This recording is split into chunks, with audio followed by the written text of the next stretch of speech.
What's up, y'all? It's been an interesting couple of days. Just getting back into the groove.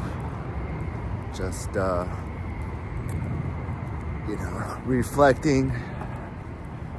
Thinking about what I'm going to do next. Thinking about how I'm going to attack it.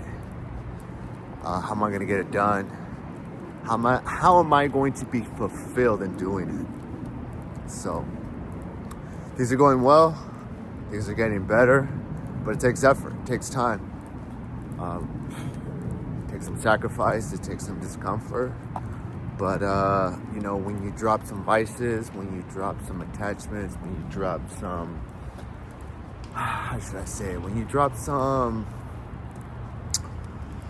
expectations and you just focus on the work, the details, you start moving forward.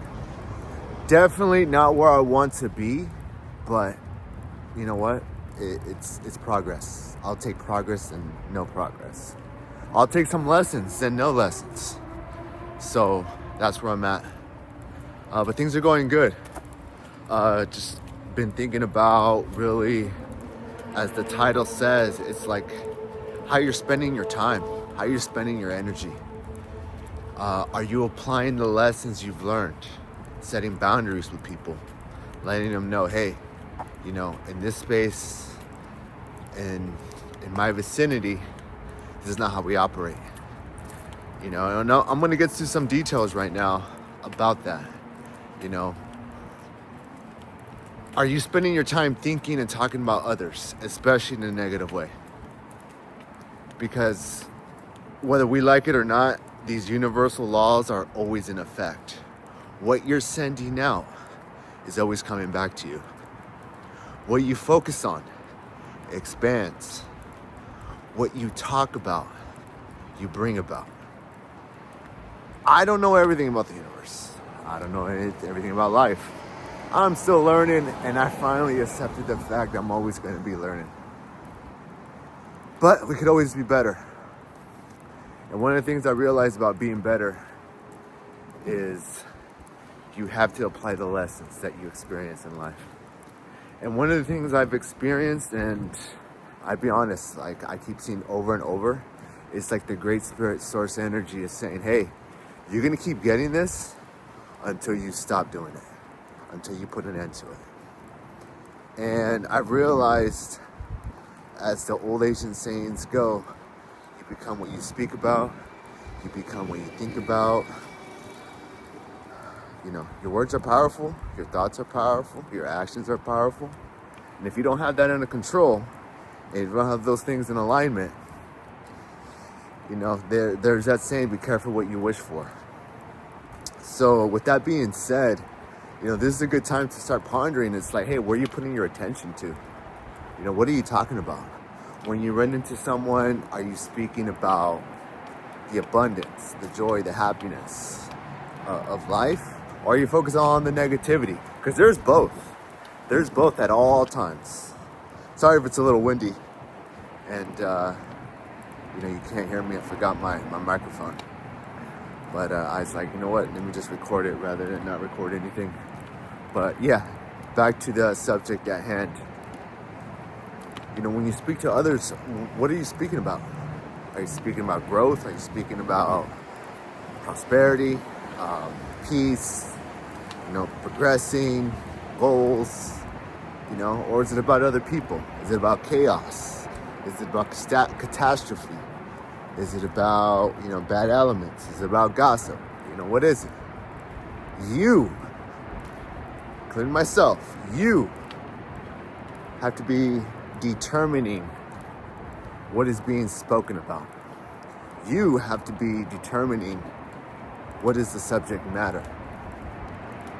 And I say that because sometimes we get pulled in from other people to speak about certain subjects, certain things that we really don't want to talk about. Or we got to be very careful discussing. Or honestly, we have no business discussing. We have no control over it. All we have is an opinion that we want to express. An opinion nobody cares about or wants to hear. That's the reality of it. All we could change is ourselves.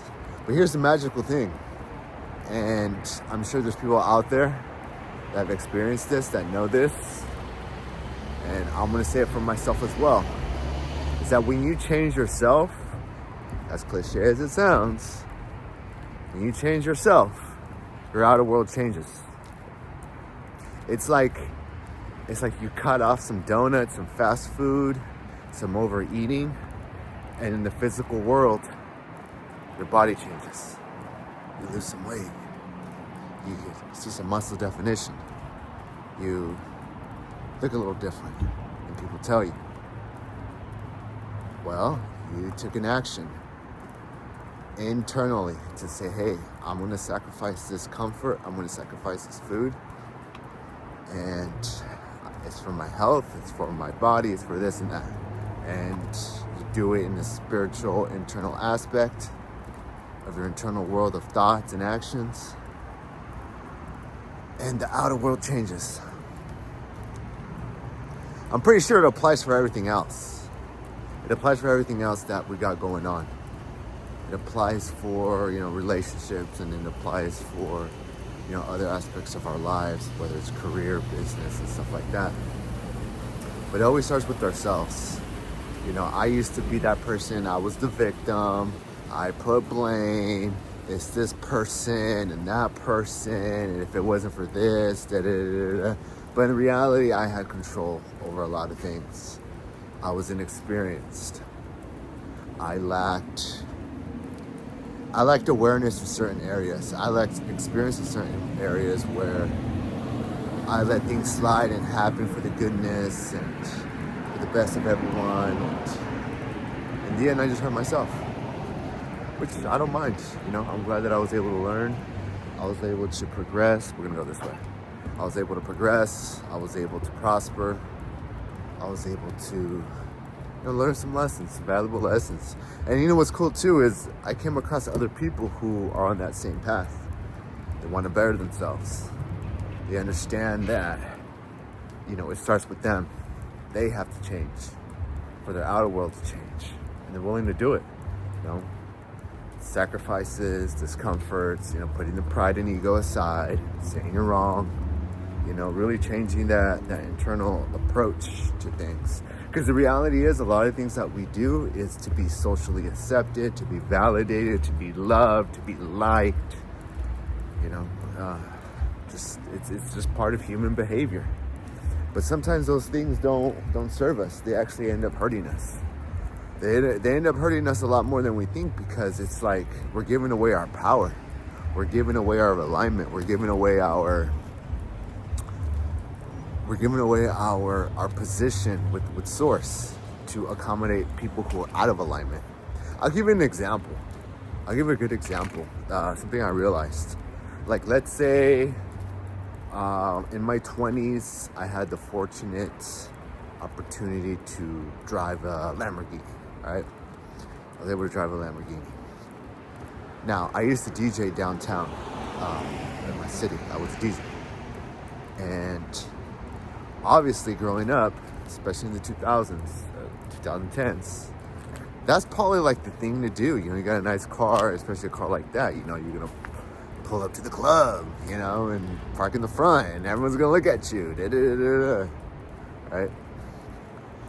But then I realized at this age, it's like, no shame on anybody that drinks, no shame on anybody that goes to the club or whatever. But the thing is, it's like some people are lost and looking for guidance. Some people have troubles that they sweep under the rug. Some people, do drugs to, escape certain things or numb certain things. People drink to numb emotions and, not face certain things. So I realized I would drive this Lamborghini to a location to impress people that don't love themselves. People who hide from their true selves, which, is a phase of life for a lot of people. And I thought about it and I said, what else are we doing to this day, to people who are not in alignment, to people who are running from problems that they could solve, problems that they are causing, Who am I to impress these people and live by their opinion, by their judgment? Who am I to do that? Because in the end, if I live by them, I'm only holding myself back. I'm only holding myself back if I'm not doing what's in my heart, what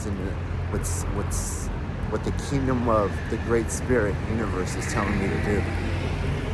If I don't do it, I'm not living in alignment. I'm living to the earthly people's judgment and expectations.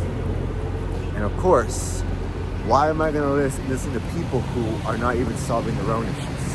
Why am I going to listen to people who are not even wanting to better themselves? So I realize it's an endless loop, right? Again, I pull up to the club to impress people who are not going to do me any better. Like I do. How should I say it? I come to realize, like, I don't need their love. I don't need their likeness or validation. I need my own. That was the lesson. That was something that was missing in my life. It's like, I need to love myself, not expect other people to do it. Or love myself only when other people do. Like, it was the wrong way of thinking. But again, this is the world. We're young souls. We come into this world, into human form, and we got a lot to learn. And again, like I said earlier in the video, we don't stop learning. We don't stop. The world is evolving. The technology is evolving. Society is evolving. Relationship dynamics are evolving. Career. Everything's evolving. And we got to too. The way we look at things, the way we approach things, the way we respond to things. You know, and it's, again, it starts with ourselves. So, to wrap this up, you know, the internal work, the internal world, the internal self-talk, you know, it's affecting us more than we know, more than we think. And the people I've been around, the people I'm listening to, the people I'm talking to and connecting to, they are starting to really affect.